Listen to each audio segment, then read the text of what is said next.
berjumpa kembali bersama saya Sandro Jabrik Wong Ganteng Sakdonya. Mohon untuk tidak menyebutkan nama dan identitas dalam peromongan ini karena peromongan ini saya naikkan dalam konten YouTube. Gimana, Mbak? Yang tadi saya ceritain itu Mas Sandro kan kemarin waktu tanggal 5 aku renew bisa lagi nunggu visa dari migrasi ada bang, terus katanya dari kepolisian tapi pakai baju biasa, terus kan bingung kenapa gitu. Untuk nggak grogi gitu loh, terus udah kayak gitu aku dari polisi kata lu masalah apa, kamu pernah punya TNI ya gitu kan, terus ditanya tadi aku dibawa ke Junwan O police station kanan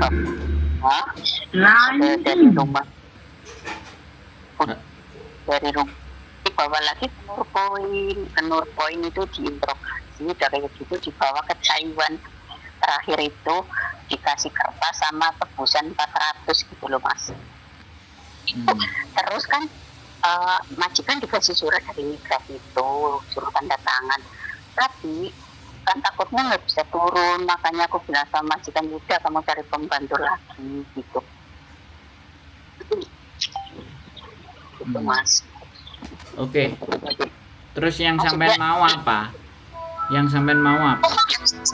Aku hidup di luar itu di majikan ini termasuknya aku harus bikin visa apa enggak Mas?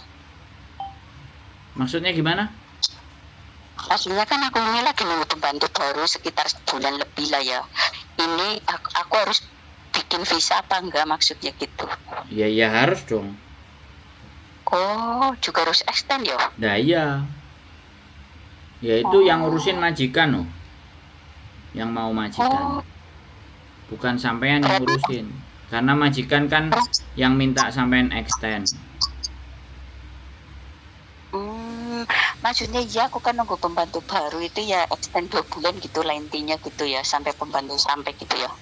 Iya, ya itu terserah majikan. Kalau dikasih sama enggak imigrasi ya tergantung majikan sampean. Oh gitu toh. Enggak, pertanyaan saya gini. Sampean itu masih mau ganti majikan atau gimana? Atau ya sudah majikan itu enggak ngeceng lagi sampean pulang atau gimana? Ya maksudnya aku itu mau proses sambil nunggu proses di Indo, katanya kan kata aku tanya kepolisian itu ya aku ke itu pulang Indo kapan, katanya ya nunggu ada panggilan dari aku suruh pulang gitu polisinya. Sampean data ganda ya? Bukan, KTP ku itu hilang loh Mas di tempat rumah temanku pas aku lagi libur itu di San Vito kan dia OS temanku, terus aku salahnya itu namanya orang lupaan tak tulis rekening sama pinku. KTP sampean hilang. ATM bukan KTP, ATM. Oh, sampean ngomongnya hilang. Tapi sama teman sampean ATM-nya digawe money laundry. Iya lah, itu katanya 100 lah, aku kan kaget. Padahal dia itu tahu lah kita teman loh. Ya sekarang polisi kan wah sampean ngomongnya hilang, tapi kan kejadian yang sebenarnya kan enggak tahu sampean jual atau sampean kasih atau bagaimana kan gitu ceritanya. Aku nggak nerima uang loh Mas, sama sekali aku nggak nerima uang dari dia. Iya. Saya ngomong ya sama sampean, kalau orang jadi polisi itu kan boleh menduga seperti itu, boleh kan? Paham nggak? Walaupun sampean yang bener, wes oke lah, anggap sampean bener, sampean nggak jual, ya. Tapi kan polisi bisa berpikiran yang berbeda, boleh nggak? Saya ngomong kayak gitu. Boleh. Nah, ya, makanya gitu loh. Makanya kan diwaspadai apapun kalau sudah masalah dokumen, KTP, ATM, apapun dan itu disalahgunakan dan itu sudah pakai nama sampean, itu berdampaknya ke sampean. Makanya kelalaian sampean itu berdampak jadinya. Tapi sekarang gini, saya nggak mempermasalahkan yang sudah. Oke. Ya, selama sampean di track record majikan baik, kemudian sampean misalnya mau cari majikan lagi, Ya, ketika sampean bertanya bahwa visa saya nanti turun nggak dengan kasus yang seperti ini, jawabannya wallahu alam bisawab. Tidak ada yang tahu, Oh, karena yang tahu adalah imigrasi. Yang ngasih jawaban adalah imigrasi, ya kan? Sekali lagi, kalau sampean punya keyakinan masih ada rezeki, maju saja.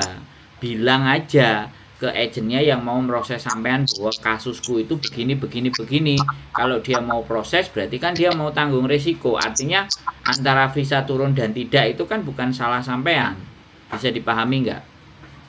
ya Pak. Maksudnya rezeki-rezekian nasib-nasiban itu yang Nah, betul-betul ya. ya wis. Kalau sampean ngerasa bahwa Gusti Allah masih bantu sampean, ya visanya diturunkan.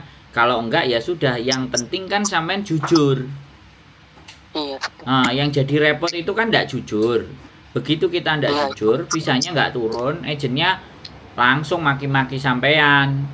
Ya kan? Soalnya majikan sudah bayar, dengerin saya ngomong dulu ya. Kalau saya ngomong sampean dengerin. Nanti ada kesempatan giliran sampean ngomong, oke? oke. Jadi kayak gitu, yang penting sampean jujur aja, kayak gini. Kalau si agent nanti mau memproses ya alhamdulillah. Kalau agent nggak mau ya cari agent lainnya yang mau memproses sampean, ya kan? Karena ini bagaimanapun imigrasi, dan saya nggak bisa terus ngomong bisa kok mbak, nggak bisa. Saya ngomong nggak bisa oh mbak, nggak bisa juga begitu. Tapi saya hanya memberikan pandangan dan gambaran. Menjalani sesuatu sampai nggak usah takut, yakin saja gitu loh. Paling nantinya kalau nih saya bercerita dan berandai-andai, halo, Iya, dengerin nah, Mas. saya bercerita berandai-andai kalau toh pun visa sampean akan diturunkan, misalnya nih sampean proses dan visanya akan diturunkan, nanti kalau imigrasi ragu, imigrasi nulis surat, ya nulis surat ke agen sampean, agen sampean nanyain sampean. Ya, tapi kalau sampean sudah bercerita sejak awal, agen itu tahu, maka agen bisa menyiapkan jawaban untuk dikembalikan jawabannya ke imigrasi. Kalau ternyata cocok dengan kejadiannya, misalnya, ya, kemudian oh ya benar, ini jujur, akhirnya visanya diturunkan, akhirnya sampean dapat rezeki, ya kan? Itu artinya kalau mentok-mentoknya sampean kebentur dengan kasus ini, kayak gitu. Tapi kalau ternyata sampean apply dan imigrasi tidak ada surat penjelasan pertanyaan lagi, dia langsung reviews itu tolak. Kalau ditolak sampean kan sudah tahu alasannya gitu loh. Bisa dipahami nggak? Iya, Mas. Paham. Yang disiapkan mentalnya di situ, Mbak. Menurut saya kalau sampean masih butuh, punya keyakinan, udah proses aja lagi, cari agent yang mau memproses sampean, cari majikan lagi. Kalau seandainya majikan itu nggak nambah, tapi kalau majikan itu masih nambah, masih mau, sampean jangan bilang kamu cari pembantu lain, aku visaku nanti takut nggak turun. Jangan ngomong kayak gitu, itu artinya sampean membunuh jalan kasusnya sampean sendiri, rezekinya sampean tutup sendiri dengan majikan itu. Ngomong aja, kamu nggak usah nge-extend, ya, kamu nggak usah cari CC baru. Kalau kamu masih mau proses saya, prosesan, tapi kan kamu tahu aku kena kasus kayak gini. Nah, kalau kamu mau bantu kasih penjelasan buat imigrasi, ya saya alhamdulillah, saya bisa mengabdi sama kamu lagi. Intinya kayak gitu, Mbak. Bisa dipahami? Iya, Mas. Iya. Nah, wes. Apalagi yang sampean bingungkan? Ayo kita ngobrol. Nah, kayak gini kalau ngomong gantian kan enak. Iya, aku yang ngomong sekarang ya. Gini loh, kan dia tadinya udah mau tanda tangan aku, tapi takutnya kan ini orang stroke terus pakai juga. Dia juga lagi apa sih kayak kemoterapi gitu. Jadi takut suatu saat aku disuruh pulang mendadak itu, dia takutnya di situ loh Mas. Jadi kata majikanku gini, nanti kalau kamu itu emang bisa cari majikan lagi di luar, misalnya aku nggak tanda tangan, dia sebenarnya baik gitu. Ya nggak tahu, aku juga belum pernah, karena aku belum pernah ada kasus kayak gini gitu. Coba lo kamu cari-cari jalan lain kayak gitu. Nggak, aku tanya sama sampean. Wes, sampean sudah selesai ngomong belum? belum. Terus misalnya aku mau cari itu Mbak Yuni nih sampean itu bisa bantu apa enggak Mas itu? Ya sampean datang ke rumahku kita ngobrol. Iya. Oh iya iya, oke. Nah, tapi saranku begini. Selama dia masih mau, terus misalnya tiba-tiba di interminate, nggak apa-apa. Kan sampean renew ikut sama dia berapa tahun? 4 tahun ini mau 6 mau Nah. kontrak ketiga. Nah, selama dia mau, sampean jangan pergi. Jangan suruh cari cece lagi. Sampean terusin aja. Kalau tiba-tiba mbahnya meninggal apa semua-semua, dan misalnya sampean punya surat semoncing yang tanda tangan anaknya, walaupun yang tanda tangan anaknya ya lumayan kan dapat long service. Jadi artinya Enggak, gini loh, saya kasih tahu sama sampean, artinya sampean itu harus percaya diri bahwa sampean itu masih bisa bekerja dengan baik dan benar dengan majikan itu kalau sampean bilang baik. Jadi bukan berarti ketika sampean baik dan dia baik terus sampean malah pergi. Gitu loh, maksimalkan di situ. Gitu loh. Jadinya kan kalau masih dengan majikan itu sampai diproses, kemungkinan besar, saya nggak bilang, tapi saya bilang kemungkinan besar untuk visa turun itu lebih besar karena dia kan sudah tahu perangainya sampean. Gitu loh, imigrasi kan menilainya begitu Mbak. Bisa dipahami maksud saya? Ya paham. Cuma sekarang dia udah ngambil yang baru setelah aku kasus itu. Dia tadinya udah mau tanda tangan yang aku surat dari imigrasi, cuma dia takutnya kayak gitu loh Mas. Jadi dia yang takut atau sampean yang takut? Dia yang takut. Suatu saat aku disuruh pulang ke Indo, terus dia nyari pembantunya mendadak gitu loh Mas. Ini kan perlu pembantu banget gitu maksudnya. Ya sudah lah, artinya bukan dari sampean lagi, ya sudah. Maksud aku kan kalau dia takut sendiri ya sudah, itu kan keputusannya dia gitu loh. Kalau menurut saya ya sampean menyampaikan ya selama kamu masih mau dan kamu mempertahankan saya dan kamu ngasih laporan sama imigrasi, ya kamu kan orang Hong Kong, otomatis visaku pasti juga akan dikeluarkan. Seharusnya kemarin kalau sampean ngomong sama aku sebelum deal-dealan ke majikan, aku akan kasih pemahaman seperti itu biar sampean itu ngomongnya percaya diri. Gitu ceritanya. Sampean ngomong piane. Kalau yang sudah terjadi ya sudah. Kalau sampean mau ke tempat saya ya silahkan main ke sini. Ngobrol. Oke. Maksudnya aku sebelum ke sana kan aku ke tempat Miss Yuni, aku kan dapat kertas dari imigrasi. Sedang Miss Yuni kan lagi ada kasus itu yang dibully-bully itu, mungkin sibuk. Lah aku cuma dilihat aja, oh ini nggak apa-apa Mbak, sedang aku kan penjelasan, makanya kan kata temanku gini, kepasan terus saja Mbak, dia itu kalau emang ada waktu nanti sama sampean suruh telepon. Jadi aku tahu itu kesalahanku di mana. Tapi kalau feelingku Mas, dari hati aku, insya Allah aku masih bisa masih bisa turun visa karena aku emang di sini nggak ada kriminal apapun gitu. Cuma itu aja kesalahan itu. Ya sampean ngomong kayak gitu kan tadi setelah ngomong sama saya. Sebelum ngomong sama saya kan sampean takut. Paham kan? Nah, begitu setelah ngomong sama saya langsung berubah. Kalau aku sih masih percaya diri loh, kan berarti piye aku. Wong sampean ngomong tadi takutnya bisa nggak turun ya. Habis setelah ngomong beberapa menit sama aku, kalau aku sih yakin sih karena aku nggak punya apa-apa loh, kan berarti kepercayaan dirinya kan naik. Iya, ya makanya it's okay. Sekali lagi it's okay. Kalau sampean mau bicara silahkan aja datang ke sini. Karena sekali lagi saya juga tidak bisa memutuskan apakah nanti kita akan bisa membantu prosesnya sampean atau bagaimana. Saya sudah tahu ceritanya kan, sampean tinggal datang ke sini. Nanti kan giliran ngobrol sama istriku kan. Nah istriku kan minimalnya kayak Sujike menceritakan. Nah terus habis itu kalau ada majikan yang mau kan kita menceritakan kasus kronologis cerita sampean ke majikan. Biar majikannya berpikir kira-kira bagaimana. Kalau majikan mau sowai lah, it's okay kalau ada cerita. Soalnya kan bagaimanapun yang memperjuangkan itu kan pasti agensi gitu. Agensi itu pasti kalau dia mau baik kan dia bantu ngomong ke majikan, anak ini begini, kelebihannya begini. Nah untuk kita merekomendasikan ke majikan dengan segala bentuk kelebihannya, kan kita harus tahu anaknya. Lah untuk tahu anaknya kan kita ketemu, kita ngobrol dulu. Kan begitu tuh Mbak. Jadi proses merekomendasikan ke majikan itu kan menggunakan reputasinya kita gitu. Kan begitu ceritanya. Makanya ada agent yang nggak peduli ya kan.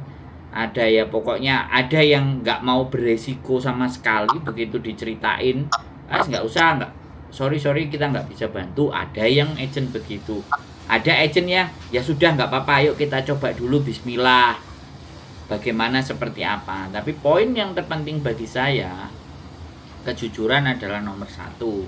Jadi apapun ceritanya diawalilah kita jujur, anggap karena memang itu sebuah kesalahan gitu loh. Kita akui kesalahan kita. Di muka bumi ini kan banyak manusia yang nggak mau mengakui kesalahan, kan kayak gitu loh. Itu banyak sekali. Gitu ceritanya. Wes, ada lagi yang mau sampai ngobrolin. Nanti kalau aku libur ke tempat Mas Sandro itu tempatnya di mana sih, Mas? Kenapa? Tempat Mas Sandro di mana tempatnya? Nah, kan di channel YouTube saya ada tulisannya Rumah Kita.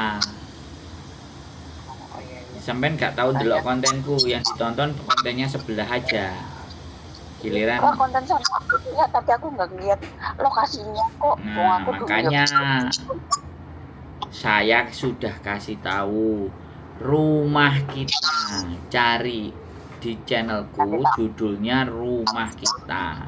Itu keluar nanti jalan menuju rumah. Oke? Ya orang polisinya sampai bilang gini, Pak. Halo? Ya. Ini polisinya bilang gini. Sudah? Kemarin aku habis. Belum, Mas. Apalagi? Ini maksudnya kata polisinya, kenapa kamu nggak takut?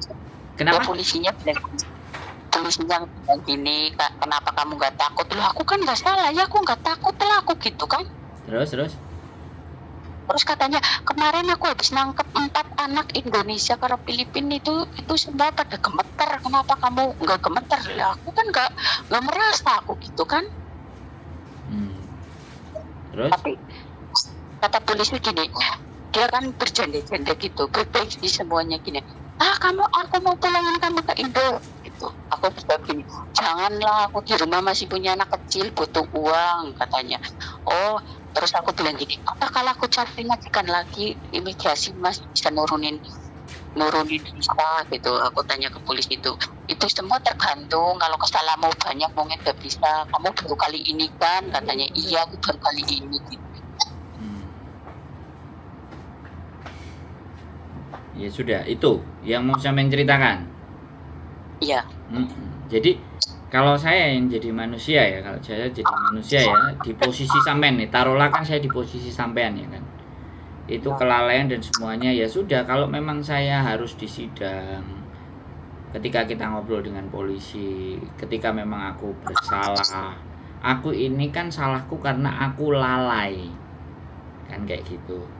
Jadi yang hilang bukan cuman ATM-ku yang hilang, sekalian KTP-ku. Ya bodoh dong kalau aku ngasih ke orang tersebut, misalnya kalau kamu duga menjadi komplotan, kemudian aku ngasih ATM plus KTP ku, itu kan aku bodoh namanya, berarti aku terperdaya kan ibaratnya. Tapi kalau itu kelalaianku karena hilang, kan kamu bisa punya logika dong, sebenarnya itu hanya kelalaian dan keteledoran saya, tapi saya tidak masuk di bagian money laundry tadi. Karena mereka getol sekarang memerangi money laundry. Namanya polisi kan kayak gitu. Makanya ya sampean berani ngomong, loh aku nggak salah. Sambil argumennya itu harus disampaikan juga gitu. Ya. Kalau ATM ku aja yang hilang itu masih memungkinkan. Aku bagian dari sindikat, tapi kan sekalian KTP ku tertinggal di rumah temanku. Kan seperti itu karena aku lalai, kan bisa jadi seperti itu. Tapi apapun itu ceritanya, money laundry is money laundry. Jadi kalau seandainya sampean akan diperkarakan, sampean bukan jadi tersangkanya, tapi sampean jadi saksinya. Karena kemarin aku juga pernah nganterin anak yang jelas-jelas dijual ATM-nya jelas-jelas dijual. Kalau sampean kan katanya hilang. Nah, hilang pun sampean harus juga bisa membuktikan. Makanya harus menyampaikan secara logika. Kalau hilang ATM-nya aja boleh kamu tuduh saya seperti itu, tapi ini kan sekalian KTP-ku. Ya kan bodoh kalau aku menyerahkan sekalian KTP-ku. Ya minimalnya Aser kan bisa berlogika. Nah, kalau kayak gitu kan Asernya juga mikir, yang diajak ngomong ternyata pinter kan kayak gitu. Begitu Mbak ya. Wes, gimana lagi terusan? Nanti kalau aku libur nyari Mas ke rumah Ya, Mas Tante lebih biar enak, guys. lebih enak begitu daripada telepon, karena ini kan urusan penting. Jadi kadang-kadang saya itu juga bingung sama teman-teman. Urusan yang penting kalau disuruh ke rumah kadang-kadang yang alasannya jauh, nggak pernah libur, berarti permasalahannya itu menurut saya nggak penting. Ya kan, kalau ngomong ini penting ya mau nggak mau harus didatangi. Nah, nggak mau ya harus kita duduk berbicara. Tapi kalau dianggap nggak penting ya makanya kan saya sekali lagi saya nggak pernah mencari orang untuk berproses dengan saya nggak pernah rekrutmen, bahkan anak-anak yang Mas adikku punya, Mas kakakku punya, Mas aku punya teman, aku selalu bilang suruh anaknya sendiri telepon. Karena kalau sampean yang nganterin, aku nggak bisa ngasih bonus. Di depan saya sudah bicara seperti itu. Karena saya nggak mau membuat kecewa orang. Karena kan di Hong Kong ini kan umumnya kalau ada temennya disodorin kan dapat bonus. Dapat itu semuanya. Nah, saya di konten ini pun juga akan saya sampaikan.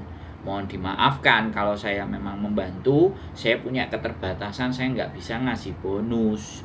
Kan seperti itu gitu Mbak, nggak apa-apa, ini bukan buat sampean tapi ini untuk teman-teman. Jadi kalau sampean sendiri yang datang, sampean yang punya masalah, sampean punya problema, makanya kita diskusi. Rumah saya dari kos WB saya pindah ke kantin itu untuk lebih besar. Untuk apa? Untuk bisa ngobrol kalau mereka punya masalah-masalah yang memang harus dibicarakan, kan seperti itu. Karena sekali lagi teman-teman di Hongkong ini kadang nggak punya keluarga, nggak punya temen yang bisa bantu atau yang paling tidak membuat jadi lebih tenang atau lebih nyaman, kan begitu ya. Saya bikin konten, saya punya rumah, monggo hari libur silahkan datang, kita diskusi, kan enak. Udah selesai diskusi, habis makan pulang boleh, itu loh.